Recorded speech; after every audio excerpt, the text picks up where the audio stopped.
Namaste, beautiful souls. Welcome to the sacred journey of Kal Mantra, Embrace Divine Grace.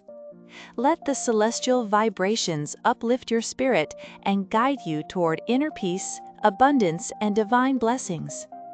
Open your heart, chant with devotion, and awaken the infinite grace within you. All right, today we are diving deep into a really fascinating painting of the goddess Dakshina Kali. Now, when you first look at it, it's just this incredibly powerful image, right? But what if I told you that every single detail you see, every figure, every position is there for a very specific reason? It's all part of a much bigger story. So let's deconstruct this thing together, layer by layer. In this quote right here, this is really our guiding principle. It sets the stage perfectly for what we're about to do. We're not just looking at a piece of art. We're basically decoding a sacred text that's written in symbols.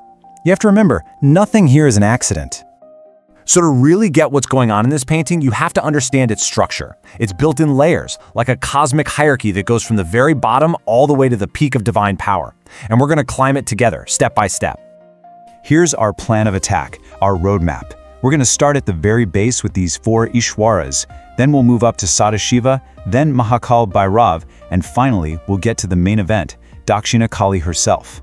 Trust me, understanding this structure is the key to unlocking the whole thing. Okay, so let's start our climb at the very bottom. If you look closely at the painting, you'll see some figures that seem to be holding everything else up. And that's not just some artistic choice. They are the literal foundation of this entire cosmic structure. And it all comes down to the number 4. It's so important here. The entire divine weight of this image rests on the shoulders of 4 very specific figures. They form the base that every other layer is built on. And here they are. These figures are known as the Ishwaras. You've got Brahma, Vishnu, Rudra, and Ishwara. These 4 are the ones who literally hold the whole structure together. They represent the absolute foundational layer of the cosmos in this image. All right, so we've got our foundation set with the 4 Ishwaras. Now our journey continues upward. As we move up from them, we start getting closer and closer to the main figure of the painting. Lying directly on top of that base of 4 is the next figure in the hierarchy, Sadashiva. You can think of him as the next level of being, supported by those foundational powers that we just talked about.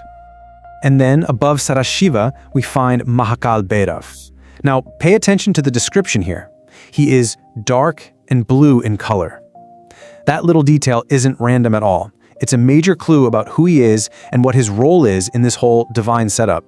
And here we are, we finally reached the top, the apex of it all.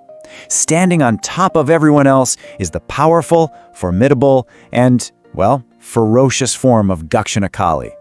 She is the absolute pinnacle of this cosmic structure, but her real power is hidden right there in her name.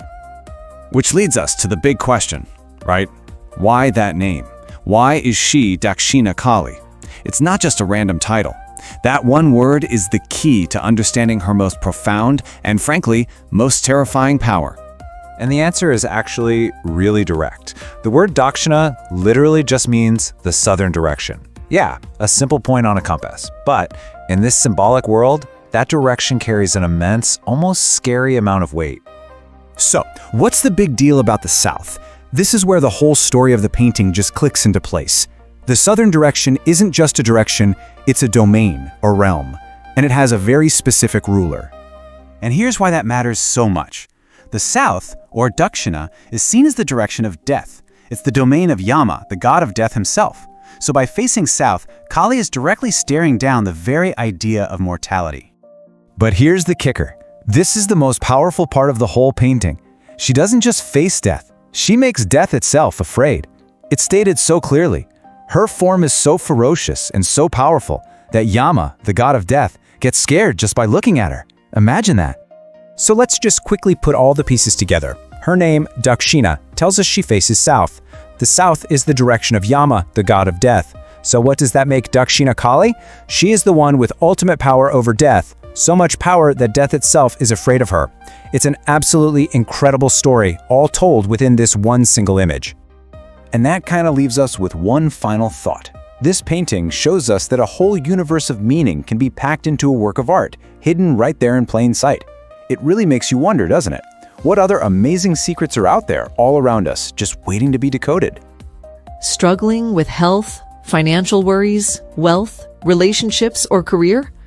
Don't let these challenges hold you back. Harness the ancient power of authentic Rudraksha, planetary remedies, and Vedic astrology to restore balance and attract success. But act fast. These sacred remedies are in limited stock. Visit callmantra.com today to transform your life. If this resonated with you, join our spiritual journey. Your support keeps us growing. We'd love to hear your thoughts. So like, comment, share with friends, and don't forget to subscribe. Thank you for watching, and we'll see you in the next one.